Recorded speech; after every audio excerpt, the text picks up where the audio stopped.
Perempuan Indonesia. Dan seperti biasa pemirsa Bali TV, di program acara Mahadewi ini selalu menghadirkan perempuan-perempuan Indonesia yang bisa memotivasi, menginspirasi dalam bidang beliau masing-masing. Dan untuk hari ini pemirsa, kita juga kehadiran satu orang narasumber yang sangat menginspirasi, memotivasi. Beliau adalah Dokter Ratma. Halo dokter. Rahayu, Rahayu Bu Ayu, juga, sehat, swastiastu. rahayu, penuh berkah ya dokter. Amin, astungkare. Dokter apa kabar dok? Luar biasa pokoknya, apalagi Niki sama Bu Ayu, jadi semangatnya jadi wah. Saling nularin berarti dokter ya. Ya dokter, berbicara tentang seorang perempuan dan posisi karir yang dipegang seorang perempuan tersebut, terutama untuk seorang dokter Ratma. Dokter, berbicara tentang karir seorang dokter Ratma, boleh dong dokter kita tahu bagaimana dokter mengawali karir dokter sampai berada di titik puncak. Dan saya dengar juga dokter, posisi itu terbilang sangat mengagumkan, tetapi dokter harus siap jauh dari keluarga konsekuensinya. Silakan dokter. Luar biasa hari ini dapat kesempatan membagikan ini ya, karena belum sebenarnya pernah dibagikan. Pernah cita-cita pengen nulis buku gitu, tapi astungkare hari ini bisa dimulai dengan menyampaikan ke Bu Ayu, khususnya ke Bali TV dan di sesi Mahadewi. Luar biasa. Jadi memang tiba di satu tempat yang disebut orang Nike hebat lah, baik lah, luar biasa. Nike pasti dari langkah ke langkah. Yang saya pelajari dari hidup saya Niki, Bu Ayu, bahwa apapun yang kita lakukan, lakukan dengan segenap hati. Lakukan dengan sungguh-sungguh, dengan totalitas, karena kita who knows, tidak pernah tahu apa yang disediakan di depan. Dan kita percaya ide Sang Yang Widiwasa, Tuhan Yang Maha Kuasa, selalu menyediakan yang the best, yang bisa diterima oleh seseorang. Dan itu yang saya alami, karena dulu Nike, waktu saya kuliah masuk kedokteran pun astungkare karena lulus tanpa testing kayak begitu. Lulus tanpa testing, lulus tanpa dalam testing. artian lulus tidak dengan nilai tidak perlu sebelumnya? ujian masuk saya di FK UNUD tahun 84 gitu. Jadi Nike adalah program PMDK, penelusuran minat dan kemampuan pertama kali tahun 84. Iya, dengan menggunakan dari raport sebelumnya saja. Betul. Dokter, ya? Dan kalau tidak ada PMDK zaman itu, barangkali saya nggak akan lulus. Karena memang karena fatigue, lelah, jadi kalau itu sampai ujian, saya pasti nggak sanggup. Tapi seperti tadi, kalau kita lakukan semuanya dengan niat yang tulus, ada saja jalannya. Nanti yang saya lulus di PMDK itu, kemudian cepat cerita saya bisa lulus tepat waktu, meskipun sebelum tamat saya menikah, kemudian saya ternyata mau spesialis nggak punya uang. Tapi Tuhan rupanya sediakan tempat yang lain. Jadi saya kerja di, namanya dulu PT Askes nih. Kemudian tahun 2014 dia menjadi BPJS Kesehatan. Nah, di situ nanti karier ataupun kinerja terus naik sampai terakhir saya menduduki jabatan di kantor pusat itu sebagai Deputi Direksi Bidang Manajemen Iuran. Jadi ada 23 deputi direksi bidang di kantor pusat itu, saya salah satunya, Kenten. Jadi semua karena anugerah. Jadi kalau saya hari ini bisa menyaksikan itu semua, bukan karena gagah hebat saya, Kenten, tapi karena semua pasti paice, anugerah dari Tuhan. Sepanjang kita lakukan semua yang terbaik. Oke, dokter, menjabati posisi yang sangat tinggi sekali sebagai seorang perempuan. Bagaimana kondisi dokter pada saat itu, mengatur kerja dokter dengan keluarga dokter? Itu pun tidak pernah ada ilmunya sebenarnya Ibu Nge. Tapi yang penting pada saat kita menjalani sesuatu dilakukan dengan ikhlas, dengan ucapan syukur dan terus belajar dari hari ke hari. Astungkare insya Allah puji Tuhan dapat dilalui dengan baik. Karena dimanapun saya berada, tugas pertama kali itu saya di Banyuwangi, suatu daerah yang tidak kita kenal, budayanya berbeda banget. Tapi pada waktu kita rela adaptasi, mengalami, artinya rela mengalami dan menjalani apa yang sudah disediakan, dan kita mendapat kemudahan dan sekaligus belajar. Dan memang komitmen saya nih, ke dimanapun saya berada, setiap minggu saya pulang. Mau naik bus, mau naik kereta, mau naik pesawat, mau naik kapal selalu pulang. Pokoknya wajib Wajib ketemu keluarga. pulang ketemu keluarga, dan kalau kami jauh setiap hari saya call kan. Jadi memang untuk ibu-ibu dengan kesempatan yang banyak sekarang ini jangan pernah membedakan kan. Saya pilih keluarga atau pilih karier? Iya, itu dia. Kayaknya nggak usah dipilih, nggak usah dipilih. Kalau memang ada dapat dua-duanya, kenapa nggak dua-duanya dijalani? Kalau niat kita baik, positif, nih pasti ada kemudahan. Ada semuanya sepertinya sudah tersedia. Tinggal rela ngejalani manten. Oke. Gitu. Dokter, terjauh tugasnya di mana selama dokter berkarir? Terjauh nih ke Kalimantan. Di Kalimantan. Berapa Iya. lama di sana, Dok? Di sana hampir 2 tahun ya. 20 bulan. 20 bulan. 20 bulan. 20 Oke. bulan. Dok, 20 bulan. itu Kalimantan sebelum dokter kenal karena penugasan, dokter sebelumnya sudah pernah ke Kalimantan? Belum. Daerah baru berarti? Belum, tetapi waktu nggak pernah nih Kak. Satu kali ke Samarinda kalau nggak salah. Ini ada pertemuan nasional, saya ke sana ya paling cuma semalam 2 malam aja. Tapi kemudian tinggal bergaul dengan orang di sana, hidup dengan cara mereka, dengan geografi yang seperti itu, yang tidak mudah ngejauh dari satu tempat ke tempat lain. Ya pada waktu tahun 2016 sampai 2018 itu. Iya. Nggih. Dokter, di Kalimantan yang mungkin culture-nya sedikit berbeda dengan wilayah Bali sendiri ya dokter ya. Betul. Kalau pengen pulang ke Bali juga waktunya tidak bisa sejam 2 jam ya Betul. dokter ya. Pada saat itu apa yang dokter rasakan sebagai seorang perempuan, seorang istri, seorang ibu yang harus menghadapi keluarga besar, aktivitas dokter yang sebenarnya dokter harus bersama buah hati dokter yang sedang bertumbuh. Waktu di Kalimantan ini kebetulan ke tahun 2013 itu anak-anak sudah kuliah dan salah satu di antaranya sudah tamat gitu. Yang saya ada di benak saya, pokoknya dimanapun kita berada, ini semuanya tidak kebetulan. Nah konsep ini yang saya pegang gitu, sehingga pada waktu orang menyaksikan kok ke Kalimantan gitu. Saya ditanya oleh adik kandung gitu, kok lo di situ ada warung gitu. Mulu juga nggak tahu lo tuh. Nggak tahu nih lu ada warung tapi gitu. Akhirnya ke sana, tapi Kalimantan ini kan perkembangannya juga luar biasa. Base camp kami itu di Balikpapan. Jadi yang membawahi waktu itu 4 provinsi. Jadi Kalimantan Timur, Tengah, Utara dan Selatan, kecuali Kalimantan Barat dari 5 provinsi yang ada di sana. Jadi memang keliling terus gitu, sampai kita ke paling ujung itu di Kalimantan Timur namanya Makamulu. Jadi kita harus lalui dari Kutai Barat nih ke 4 jam perjalanan dengan menggunakan perahu yang cukup ditumpangi hanya 4-5 orang. Jadi kita juga di sana tahu ada penghuni ya, buaya, apa ayah. Tapi kita exciting kalau sepanjang kita tahu bahwa itu semua, tapi tidak kebetulan. Semua ya namanya ngiase, ngiase tidak hanya di tempat ibadah, tetapi di setiap tempat kita kerja adalah sebuah sebuah panggilan, sebuah kesempatan untuk mengalami banyak hal yang baik. Wow, ini tangguh sekali ya dokter ya.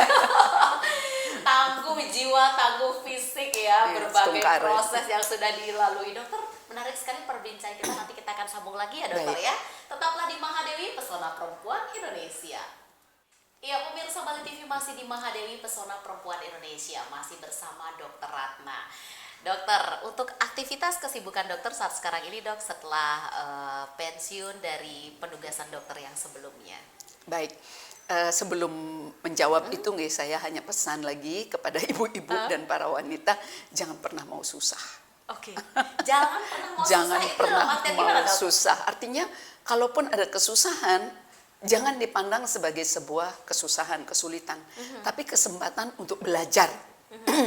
Membuktikan bahwa apa yang kita lalui ini kita ditakdirkan untuk menjadi dikatakan more than conqueror, lebih dari pemenang. Karena apa yang diberikan, digariskan oleh yang Maha Kuasa tidak pernah ditujukan untuk umatnya itu dihancurkan, nggak pernah. Dia untuk membangun, untuk glorify, untuk memberikan kemuliaan, untuk tambah glowing kan sebenarnya. Nah jadi waktu saya menjelang pensiun, ada beberapa rekan khususnya asisten deputi bawahan kami menanyakan, Bu Ratna, nanti pensiun Ibu mau apa? Iya Pak, ya mau ngapain ya saya?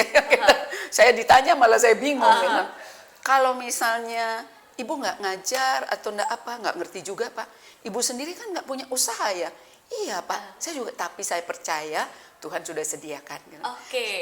Kemudian akhirnya saya napi niki MPP, masa persiapan pensiun itu di 1 Desember 2023. Berarti baru kemarin. Baru kemarin, ya. Kemudian dalam waktu 3 bulan, kemudian per April saya join di Bakti Rahayu Group, menjadi badan pengawas diminta dan sebuah kesempatan yang luar biasa. Posisi tinggi kembali, challenge-nya ada lagi ya Dok ya. Luar biasa.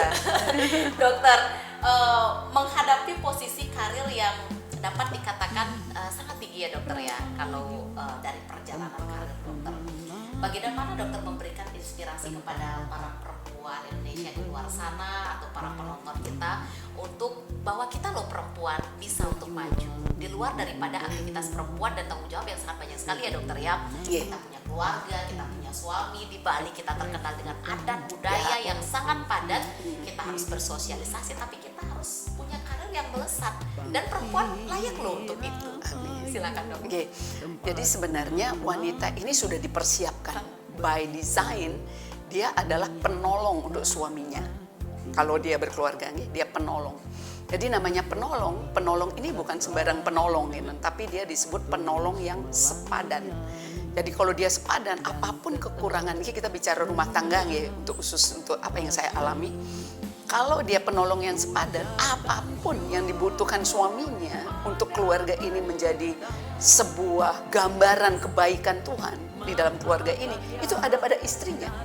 Makanya mohon maaf, jangan main-main dengan perempuan. Itu dia. Sebenarnya. Tapi perempuan harus menyadari hakikatnya bahwa dia menolong suaminya. Bukan meninggikan diri terhadap suami, berani kepada suami. Dan hari-hari ini memang saya bagikan kepada banyak wanita untuk tunduk kepada suami, untuk menghormati suami, tunduk kepada suami, karena di situ kuncinya. Karena pelayanan kita, satu hari saya diingatkan, Tuhan gitu, ya udah, saya di Jakarta, suami saya di Bali, ya udah, dia gue gitu ya. Dan Tuhan ingatkan saya bahwa pelayananmu adalah kepada suami. Jadi bahkan firman Tuhan katakan nih, hormati suamimu seperti kepada Tuhan. Itu tidak main-main. Tapi waktu kita rela melakukan itu, semua penyediaan, semua support, baik yang kelihatan tidak kelihatan, itu ada. Ya, itu yang saya alami, sehingga saya berhutang banyak kalau tidak bagikan ini kepada banyak wanita. Karena dulu juga saya tidak ada di posisi saat ini. Gitu. Tidak ada di posisi di mana saya merasa berharga meskipun tidak dihargai mungkin. Merasa sudah bernilai sekalipun mungkin tidak ada yang orang yang melihat.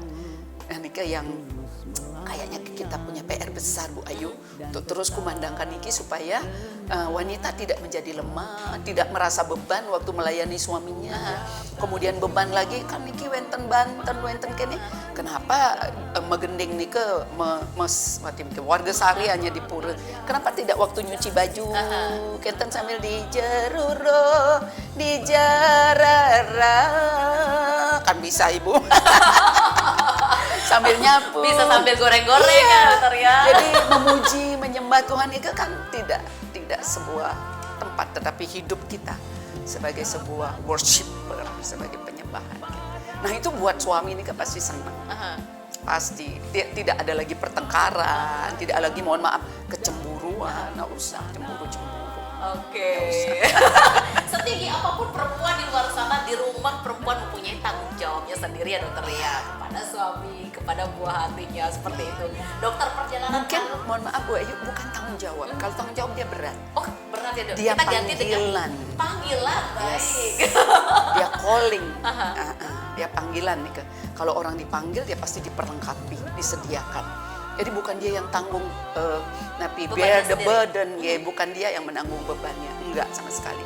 Dia hanya rela saja dan mau. Luar biasa sekali ya, mendengarkan seorang dokter Ratna itu banyak sekali ilmunya. Dokter, perjalanan karir dokter kan sudah sangat lama ya dokter ya, di berbagai posisi, berbagai tempat dokter ditugaskan. pengalaman yang paling dokter tidak lupakan Iya. sampai saat sekarang ini yang mungkin bisa menjadi motivasi buat kita semua, Dok? Ya, pasti the firstly yang pertama kali dia meninggalkan keluarga. Itu kerjanya di Banyuwangi, waktu itu kan belum ada angkutan kayak sekarang ya yang Putra putri masih kecil. masih kecil nggih, masih 5 tahun sama 8 tahun. Wow. Masih SD sama TK nih, Kak. Sebenarnya masih butuh disayang-sayang Nggih. ya, Dokter ya, sama Terus bundanya. kita berangkat ke Banyuwangi nih ke tidak ada angkot kayak sekarang. Angkotnya itu barengan sama bebek. Barengan sama ayam, kakek-kakek baunya ya bisa dibayangin ya. Dan karena ini pertama kali jadi nggak ngerti nanti beli TV-nya di mana. Jadi saya mundur TV ini ke negen ini TV supaya nanti sampai di situ bisa sekalian ada hiburan gitu. Dari Bali ke tempat tugas dokter. Iya, dan kan Nika naik Saling perahu, dibayangin dong. tapi Nika naik ferry itu karena yang saya ajak Niki orang juga baru dia muak TV-nya yang di bawah Niki pecah jatuh. Jadi bermaksud membawa hiburan, kemudian pecah di sana. Niki paling berkesan. Kemudian hidup di sana pun makanannya berbeda.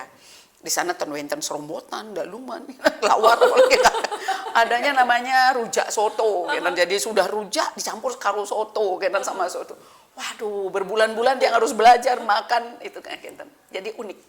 Baik karena berpisah, budaya yang baru, perjalanan. Tiap minggu pulang nih, tiap pulang bolak-balik. Jadi Jumat pulang, Jumat malam nyampe, Sabtu, Minggu sudah balik lagi. Oke. Begitu setiap. Bagaimana dokter menjelaskan kepada buah hati dokter yang masih kecil-kecil yang mungkin pemahamannya mereka tidak atau belum seperti betul dewasa? lucu Niki terutama yang Dede sekarang dia yang kedua Niki sudah dokter spesialis anak sekarang di Singaraja. Waktu saya mandiin dia Kinten, dia protes dengan halus Kinten. Anak Niki memang halus, dia katakan, "Ma, kenapa mama tidak pernah di rumah?" katanya. Okay. "Oh, mama kerja Kinten, tapi mamanya Putra kok di rumah?" Dia bandingkan sama temennya. "Oh, mama Putra itu ibu rumah tangga."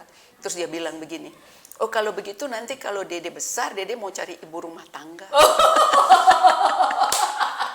Menarik ya. Dan dia genapi sampai hari ini benar-benar istrinya yang dokter, cukup di rumah aja dia yang kerja gitu. Oh begitu, baik. Berarti saking melihat seorang mamanya berada di luar rumah ya dokter Iya. ya, jarang bertemu dengan Jarang buah bertemu. hatinya. Jadi beliau mempunyai pemikiran seperti itu. Menarik sekali dokter, nanti kita sambung ya Baik. dokter ya. Pemirsa, menarik sekali perbincangan kita dengan Dokter Ratna dan kita masih di Mahadewi Pesona Perempuan Indonesia. Kita akan kembali sesaat lagi untuk Anda. Ya pemirsa, Bali TV masih di Mahadewi Pesona Perempuan Indonesia bersama Dokter Ratna. Dokter, untuk perjalanan karir, untuk bagaimana dokter mengatur hari-hari dokter dengan keluarga, walaupun Iya. dokter sering ditugaskan kemana-mana ya dokter ya, Betul. sampai puncaknya kemarin adalah di Kalimantan ya dokter ya. Nanti juga kita akan mau membagikan tips untuk perempuan Indonesia di luar sana. Tapi sebelum itu dokter, kita mau meminta cerita dari seorang Dokter Ratna bagaimana peralihan dari karir dokter yang sebelumnya ketika dokter setelah pensiun ada masa-masa sulit yang dilalui, apakah yang dulu lebih gampang diaturnya atau yang sekarang atau bagaimana dokter? Tentunya sekarang bersama keluarga, Iya. karirnya dekat dengan keluarga ya dokter Iya, ya, betul. tiap hari bisa ketemu buah hati Iya. walaupun sudah besar-besar. Betul. Silakan dokter. Baik, sebenarnya kesulitan pada waktu bekerja dulu Niki tidak hanya kesulitan pekerjaan tapi kesulitan keluarga. Karena kalau yang kita kerja sebelumnya Niki kan skupnya nasional. Di tempat terakhir itu saya harus memanage penerimaan iurannya BPJS Kesehatan tiap bulan, tiap tahun gitu. Jadi memang skupnya lebih besar. Dan di samping itu pada waktu dulu masih Niki menjalani pekerjaan karier gitu lah, yang pindah satu tempat ke tempat lain, saya harus make sure keluarga saya Niki tidak terabaikan. Jadi saya harus detail melihat misalnya anak kedua Niki, ada dia fase-fase ya rebellion lah, dia mencari jati dirinya, dan saya harus dampingi. Jadi kalau dia bilang, "Mama sekarang ke Surabaya," saya benar-benar Surabaya. Dia kuliah di Surabaya. Gitu. Jadi kalau dia bilang, "Mama hari ini Surabaya," saya nggak tanya lagi kenapa deh, nggak. Oke deh, langsung berangkat. Hari itu juga nanti tiba-tiba, mungkin dia sudah merasa comfort lagi, nyaman lagi. Tiba-tiba saya sudah di tol nih, dia bilang, "Mama nggak jadi." Oh udah, oke, balik. Gitu. Udah kayak mainnya Denpasar Bandung ya dok. Jadi balik lagi. Jadi saya benar-benar jaga bahwa mereka Niki penting. supaya mereka tidak merasa diabaikan. Oh, Nah, benar. kalau pekerjaan saya memang tapi rela banyak belajar. Karena saya niki kan medis nih. Jabatan terakhir niki kan finance, Iya. keuangan. Jadi itu pun harus rela belajar, gitu.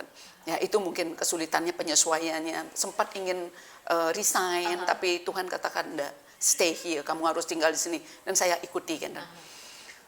Jadi memang skopnya yang lebih besar, dan kemudian dulu niki anak-anak lagi bertumbuh. Nah, setelah saya sekarang niki tentu ya Astungkare skopnya lebih kecil, hanya satu perusahaan, gitu. Dan kemudian kita tidak daily operation. Kalau dulu niki day by day saya harus pastikan semua berjalan dengan baik. Kalau niki kan lebih ke strategik, murni, pengawasan, paling feedback, masukan, usulan, dan yang lebih penting lagi anak-anak sampun stabil. Jadi dia sudah tahu bahwa dia tidak diabaikan oleh orang tuanya, ibunya khususnya. Dan rumah saya juga dekat, Iya. kantor. Jadi jauh beda, Bisa jauh beda. ngatur semua. Iya, kalau tentunya dulu sekarang. pulangnya biasanya hanya seminggu sekali, sekarang setiap sore bisa pulang. Dokter, kesibukan dokter sedemikian rupa, dokter juga menisain bagaimana cara mengatur pekerjaan dan tidak, buah hati itu tidak diabaikan. Tapi Betul. bagaimana untuk pribadi dokter sendiri? Masih Pribadi. sempat kan dokter Sangat. ngobrol bersama angkatan dokter, Oke. membuat acara dengan teman-teman dokter, say hello untuk refresh diri sendiri, bukan hanya Oke. untuk pekerjaan, untuk keluarga, tapi untuk diri sendiri. Saya ada waktu juga loh seperti itu. Dok. Iya, yang terpenting sebenarnya bagi setiap orang, Ibu, bukan spend time with others, bukan spend waktu dengan orang, tapi bagaimana dia spend waktu untuk dirinya sendiri dengan yang memiliki hidupnya. Karena ada tulisan begini, hanya di hadirat Tuhan jiwaku tenang. Jadi kalau misalnya spend waktu dengan teman, ya hari itu aja, detik itu aja, kayak dirilis mungkin apa sebentar, tapi nanti pulang dia akan kembali ke momen di mana dia merasa sepi, merasa ada judging spirit, misalnya merasa bersalah, merasa didakwa. Tapi sebenarnya pada waktu kita menyerahkan semuanya di hadapan Ida Sang Yang Widi-Wasa, Tuhan Yang Maha Kuasa, itulah saatnya merilis semuanya. Jadi hanya di hadirat Tuhan. Saya lebih memilih untuk di kamar. Pulang dari kantor, saya kamar, saya bicara dengan Tuhan, saya memuji, menyembah, saya baca firman, dan itu selesai. Ya, sehingga timbul kekuatan baru lagi, karena kekuatan ini hanya dari dia, nggak mungkin dari orang lain. Oke. Itu pasti. Wow, luar biasa. Dan tentunya dokter, seperti biasa di Mahadewi ini kita selalu membagikan tips untuk para Oke. pemirsa Bali TV. Dokter, Iya. apa yang mau dokter bagikan untuk Iya. para penonton kita? Para penonton khususnya ibu-ibu, Iya. wanita, gadis-gadis, Perempuan pastinya. perempuan, bahwa yang pertama, you are all, ibu-ibu, adik-adik semua niki sangat berharga, sangat mulia. Tidak tergantung dari jabatan, tidak tergantung dari atribut, gelar, tapi sesungguhnya kita semua ini sangat berharga. Nah, itu harus diketahui dulu sehingga kita tidak membutuhkan orang lain untuk memberikan pengakuan kepada kita. Harus disadari dulu bahwa kita sangat berharga. Yang kedua, menggunakan setiap kesempatan niki karena kita sangat berharga, jangan sampai setiap waktu niki lewat percuma. Memang tidak harus kenapa niki kayak naik kuda nih, gudu-gudu tahan. Maksudnya apapun yang kita lakukan, make sure pastikan itu memberi nilai tambah untuk diri kita dan juga orang lain. Dan yang ketiga, lakukan hukum-hukum Tuhan. Kalau kita istri, hormati suami. Kalau kita anak, hormati orang tua. Kalau punya anak, sayangi mereka tanpa menuntut, tetapi tuntun mereka. Mungkin itu saja, sederhana sekali, asal hati kita terbuka. Semua tempat, semua orang menjadi guru dan menjadi sekolah bagi kita, Ibu Ayu. Wow, dengan jabatan yang sangat tinggi, banyak sekali tips yang bisa dibagikan kepada pemirsa Bali TV yang ada di rumah. Terima kasih banyak Dokter Ratna, sehat selalu. Sami-sami, amin. Dan berkah buat keluarga semua ya dokter ya. Iya, terima Dan kasih, Bu Ayu. pemirsa, menarik sekali perbincangan kita dengan seorang Dokter Ratna, namun sayang sekali waktu kita terbatas, dan mudah-mudahan apa yang kami sajikan hari ini bersama Dokter Ratna di Mahadewi dapat bermanfaat bagi Anda. Dan akhir kata, saya Isi Santi Putra Nindya mewakili seluruh kerabat kerja Bali TV yang bertugas hari ini pamit undur diri. Kami akhiri dengan Parama Santi. Om Santi, Santi, Santi, Om.